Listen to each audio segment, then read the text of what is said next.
But there's a distinct tie-in between outside results, the impact I've had, Yeah.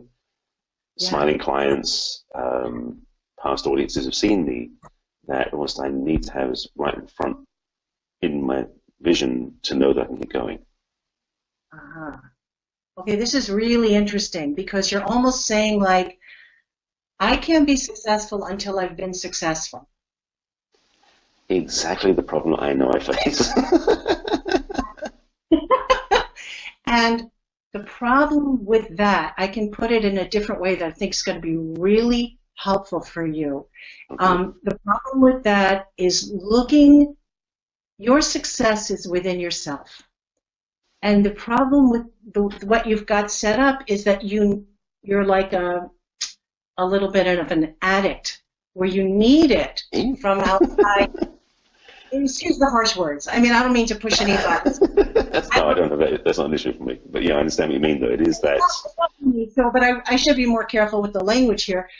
But it's almost like saying, I need the approval and the, what I can get from outside myself in order to validate myself.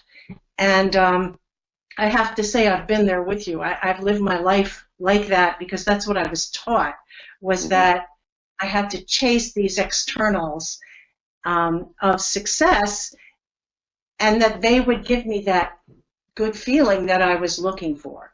So, Well, in fact, just a quick reflection, because I've had several careers before this. And in some of the careers, I just had a flashback when I was in the graphic design printing industry, which is one of my many careers. There was something about seeing the finished product that was always more fulfilling than what I was doing on the computer before that. So I can see there was probably some programming, or at least a preference where I like to see the end result done, and I can see tangible results. yes, yes. Yeah, and I totally get that. It's really wonderful to that moment where you're in front of the audience and they're applauding and you feel their love because they're thanking you for sharing your wisdom, and that gave them maybe some piece of information that is going to change their life. So I totally acknowledge how important that is. I mean, that's a really important part of what you're doing. So it's not to take away from that, but it's to maybe for your sake, because that's still going to happen. Yeah. But for your sake, to redirect your focus. This is really, I'll just share a little bit about why I call this show Paint Yourself into the Picture. I'm writing a new book called Paint Yourself into the Picture, and it's based on the experience I had. I opened a large dance studio, and I'm a creative type of person. So I was like, I want to open a studio, I'll have these programs, I'll have these systems.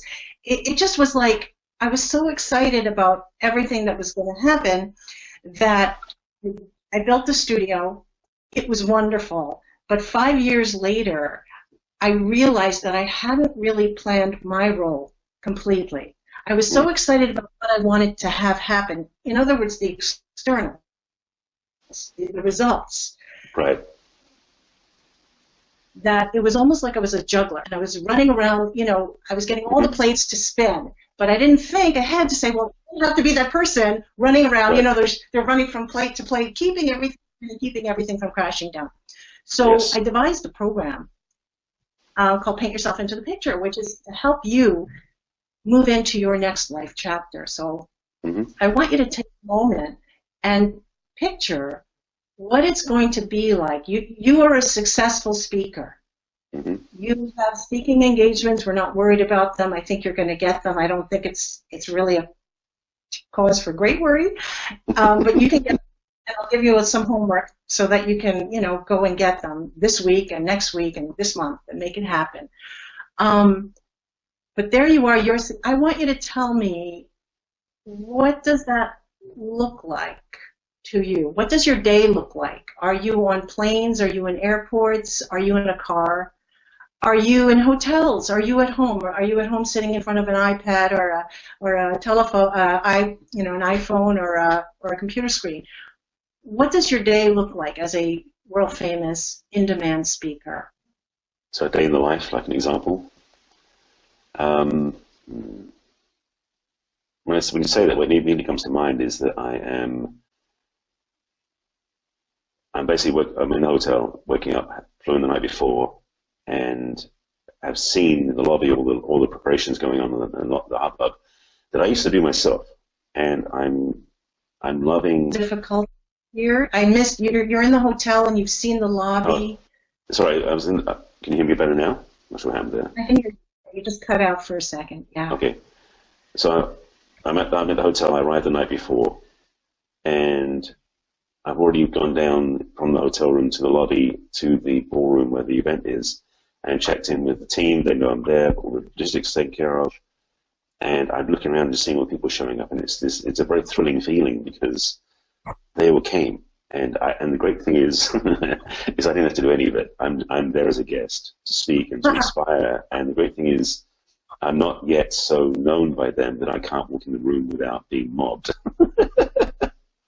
Because I know some people who do this work in the world have been done it so long and so known that they can't even get to the stage without being mobbed.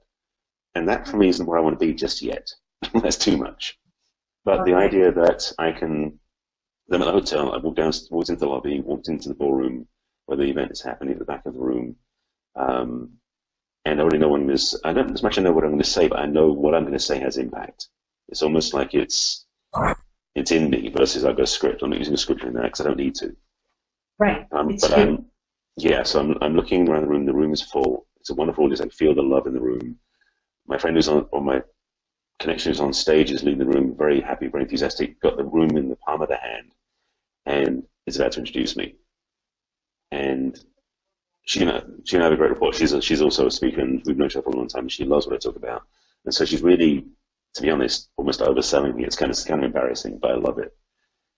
And so she's front, and she basically welcomes me up, and I've got my wireless microphone on, and walking up stage, and there's applause going, everyone's cheering, there's music playing, and she walks on stage, and we have a big hug, and then she leads me on stage in front of the audience, and I'm just almost floored by the love that's coming from the audience. I can feel it, I can see it. And at the same time, I won't say it's a hunger, but there's a question in their hearts that they know that I've got the answer for. And so I started talking to them, and the feeling of being in the right place at the right time, doing the right thing, is almost overwhelming. That I know this is what I'm doing and what I'm supposed to be doing, and I can feel the rightness of it, or the attunement that I'm supposed to have done this a long time ago, but I'm stepping to it now. And as I'm speaking, and I feel so much coming through, almost like I've got the wings of angels behind me or something mystical, but I just feel that I'm being there to serve. And then what's coming through is touching every individual heart, because nothing I could have prepared would have fit the audience. Nothing I could have rehearsed, because this audience is right here. It's immediate. It's this audience that has a need for what I have to share, that's coming through me from the right place, so they get it, what they need to have in the first place. You know what's interesting about your answer? Go ahead. I just want to. It's a beautiful picture, and you've really given me a very, very good picture, given yourself a very good picture of where you're going. And I have to say, you're actually a couple of steps ahead of my program. Oops. I've done some work, what can I say? Which is just fine. But what I want to rewind? No, not at all. It was great because really what you did was you went from kind of the outside. I have a thing about the external versus the internal distinction I make, and you really went from that outside and what you were getting from everybody, and sort of that love and that adulation that, of course, we all love it. You know, no shame there. So, but what I love that you did was, when in the end you went to that feeling of, I know I'm doing what I'm meant to be doing, and I feel like the angels are behind me applauding, saying, you know, finally you're doing, you know, yes, to you know what you've been, you know, meant all along to be doing. So it's that inner peace. To see the rest of this episode, click on the link below the video now. You'll be glad you did. Are you still here? What are you waiting for? Click on the link below the video now to see the rest of this epic episode.